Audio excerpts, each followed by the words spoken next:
नमस्ते दोस्तों,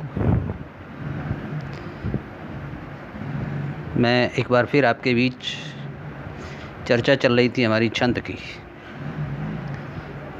काव्य में काव्य रचना जो होती है उसमें रस, छंद, अलंकार, तो हम बात कर रहे हैं अब छंद की। वर्णों या मात्राओं के नियमित संख्या के विन्यास को छंद कहा जाता है। ये हमने पढ़ लिया था।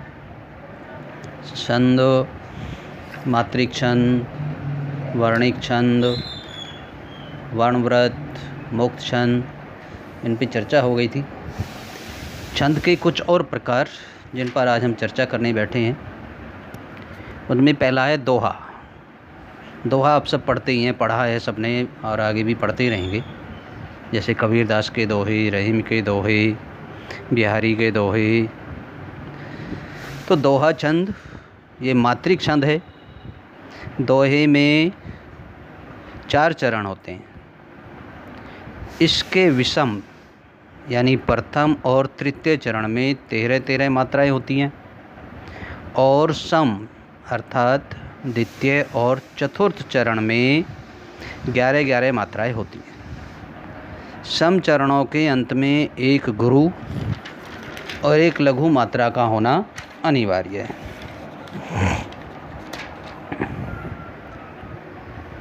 रात दिवस पूनम अमा, सुख दुख छाया धूप, यह जीवन बहुरूपिया, बदले कितने रूप। अब इसमें देखें, रात दिवस पूनम अमा ये प्रथम चरण है। बदले कितने रूप ये चतुर्थ चरण है। सुख दुख छाया धूप द्वितीय चरण। यह जीवन बहुरूपिया ये तृतीय चरण। तो पहला और तीसरा चरण, पहला रात दिवस पूनम अमा, तीसरा है यह जीवन बहुरूपिया। इसमें 13-13 मात्राएं होंगी जब मात्रा आप गिनेंगे। द्वितीय सुख दुख छाया धूप और चतुर्थ है बदले कितने रूप। इसमें 11-11 मात्राएं आपको मिलेंगी। तो ये इसकी दोहे की पहचान भी है और दोहे की विशेषता यही है। अगला है दोही। दोही दोहे का ही एक प्रकार है। इसमें विषम चरणों में 15-15 मात्राएं होती हैं एवं सम चरणों में 11-11 मात्राएं होती हैं। वहाँ थी 13-13 मात्राएं, यहाँ 15 हो गई हैं। प्रिय पतिया लिख लिख थक चुकी, मिला ने उत्तर कोय, सखी सोचो अब मैं क्या करूं, सूझे रहा न कोई। पहला, प्रिय पतिया लिख लिख थक चुकी, प्रथम चरण। सखी सोचो अब मैं क्या करूं, तृतीय चरण। ये विषम चरण है। इनमें 15-15 मात्राएं आपको मिलेंगी जब आप गिनेंगे मात्राएं। जैसे प्रिय, प्र और ई की मात्रा, या ये जमा आ। मात्राओं का गिनना कैसे करेंगे वो बाद में मैं बताऊंगा अभी। उसके बाद अगला आता है रोला। रोला भी मात्रिक सम छंद होता है। इसके प्रत्येक पंक्ति में 24 मात्राएं होती हैं। प्रत्येक चरण यति पर 2 पदों में विभाजित हो जाता है। प्रत्येक पंक्ति में 24 मात्राएं होती हैं और प्रत्येक चरण यति पर 2 पदों में विभाजित हो जाता है। यति यानी बीच में कॉमा आता है, वहाँ से 2 पद हो जाते हैं। यही स्यानो काम, राम को सुमिरन कीजे, पर स्वार्थ के काज, शीश आगे धर दीजे। यही स्यानो काम, राम को सुमिरन कीजिए, ये पहली पंक्ति है और इस पूरी पंक्ति में 24 मात्राएं हैं। दूसरी पंक्ति, पर स्वार्थ की काज, शीश आगे धर दीजिए, इसमें भी 24 मात्राएं। यही स्यानो काम, यहाँ करके हम रुके। यति, राम को सुमिरन कीजिए। फिर दूसरा पद पढ़ा, तो इस तरह से 2 पद हो गए यति पर रुक। अगला छंद है सोरठा। सोरठा अर्ध सम मात्रिक छंद है। यह दोहा का ठीक उल्टा होता है। इसमें विषम चरणों में 11-11 मात्राएं और सम चरणों में 13-13 मात्राएं होती हैं। सोरठा का दोहा का उल्टा हो गया। दोहे में क्या था? विषम चरणों में 13-13 मात्राएं थी, सम चरणों में 11-11 मात्राएं थी। यहाँ उल्टा हो गया, विषम चरणों में 11-11 मात्राएं और सम चरणों में 13-13 मात्राएं। विषम चरणों के अंत में एक गुरु और एक लघु मात्रा का होना आवश्यक है।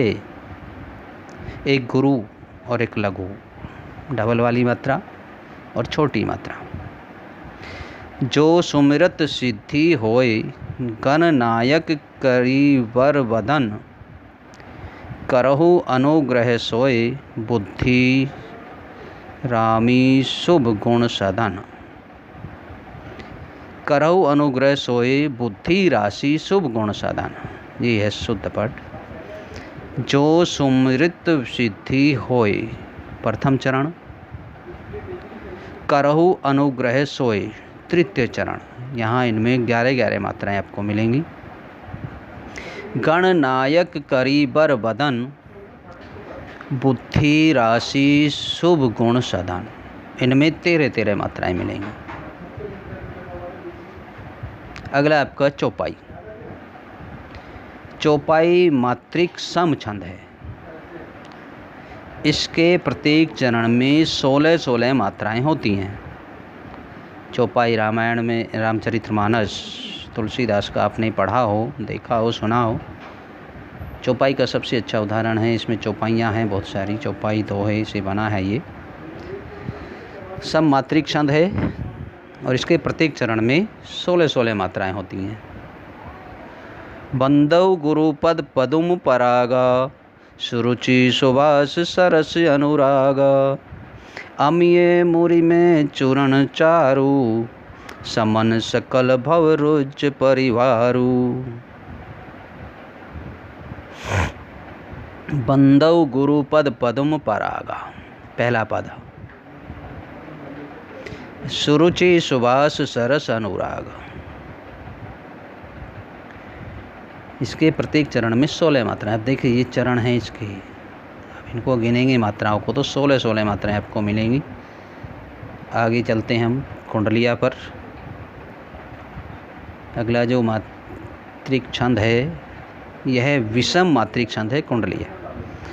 इसमें 6 चरण होते हैं और प्रत्येक चरण में 24 मात्राएं होती हैं। 6 चरण, प्रत्येक चरण में 24 मात्राएं। दोहे के बीच एक रोला मिलाकर कुंडलिया बनता है। रोला जिसकी चर्चा हम पहले कर चुके हैं। रोला क्या था? ये मात्रिक सम छंद था। इसके प्रत्येक चरण में 24 मात्राएं होती हैं। तो दोहे के बीच एक रोला मिला दिया जाए तो कुंडलिया बन जाता है। पहले दोहे का अंतिम चरण ही रोले का प्रथम चरण होता है। देखिए, तथा जिस शब्द से कुंडलिया का आरंभ होता है उसी शब्द पर कुंडलिया समाप्त होता है। उदाहरण देखें। कमरी थोरे दाम की बहुते आवे काम, खासा मलमल वापता उनकर राखे मान। उनकर राखे मान बंद जह आड़े आवे, बकुचा बांधे मोट राती को झारी बिछावे। कहे गिरधर कविराय मिलत है थोरे दमरी, सब दिन राखे साथ बड़ी मर्यादा कमरी। देखो, कमरी से शुरू हुआ था और कमरी पर जाकर के ही समाप्त हुआ है। तो ये कुंडली की विशेषता। और देखो, उनका राखे मान, फिर शुरुआत होती है अगली लाइन, उनका राखे मान। यहीं से ये भी इसकी विशेषता। मैंने बताया था ना, अंतिम चरण और कुंडलियाँ का प्रारंभ और अंतिम शब्द एक जैसे होते हैं। आगे चलते हैं गीतिका। गीतिका मात्रिक सम छंद है, ये भी मात्रिक है और सम छंद है, जिसमें 26 मात्राएं होती हैं। सम और विषम तो आप जानते होंगे ना। 14 और 12 पर यति तथा अंत में लघु गुरु आवश्यक है, ये भी ध्यान रखना। 26 मात्राएं हैं प्रत्येक, और 14 और 12 पर यति विराम, और अंत में लघु गुरु होना आवश्यक है। देखिए उदाहरण, खोजते हैं सांवरे को हर गली हर गांव में, आ मिलो अब श्याम प्यारे आमली की छाँव में। खोजते हैं सांवरे को हर गली हर गांव में, कितनी मात्राएं यहाँ? 26 मात्राएं मिलेंगी। खोजते हैं सांवरे को, यहाँ यति आ गई 14 मात्राएं। हर गली हर गांव में 12 मात्राएं। गिनेंगे मात्राओं को तो मात्राएं आपके सामने स्पष्ट हो जाएंगी। अगला है हरि गीतिका। यह 4 चरणों वाला एक मात्रिक छंद है। कैसा मात्रिक छंद? सम छंद है ये भी। इसके प्रत्येक चरण में 16 व 12 के विराम से 28 मात्राएं होती हैं। यहाँ 28 मात्राएं हैं। हरि गीतिका, गीतिका, फिर उसके बाद हरि गीतिका।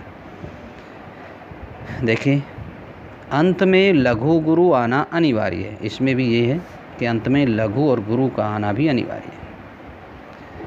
प्रभु गोद जिसकी वह यशोमती, देख रहे हरिमान है, गोपाल बैठे आधुनिक रथ, पर सहित सम्मान है। मुरली अधर धर श्याम सुंदर, जब लगाते तान है, सुनकर मधुर धुन भावना में, बह रहे रसखान हैं। ये हरि गीतिका का उदाहरण है। प्रत्येक चरण में 14 और 12 के विराम से 28 मात्राएं, 16 और 12 की सॉरी। प्रभु गोद जिसकी वह यशोमती, विराम हो गया, 16 मात्राएं। तेरे हरि मान हैं, यहाँ 12 मात्राएं, तो दोनों मिलाकर के होगी 28 मात्रा। इस तरह से इसमें मात्राओं की गिनती करेंगे। छंद, अभी इसके अलावा और भी बहुत सारे छंद हैं, उनकी चर्चा हम अगले आने वाले एपिसोड में, अगली वीडियो में करेंगे। आज के लिए इतना ही रखते हैं। एक बार आप इनको ध्यान से पढ़ें, देखें और कविताओं को पढ़ें, समझें छंद और उनका प्रयोग कैसे, किस कवि ने कहाँ कैसे किया है। पढ़ेंगे तभी आप लोगों की समझ में आएगा। एक बार, 2 बार, 3 बार पढ़ते रहें, समझते रहें, देखते रहें, तभी समझ में आएगा। इसी के साथ आज का हम यहीं समाप्त करते हैं। धन्यवाद।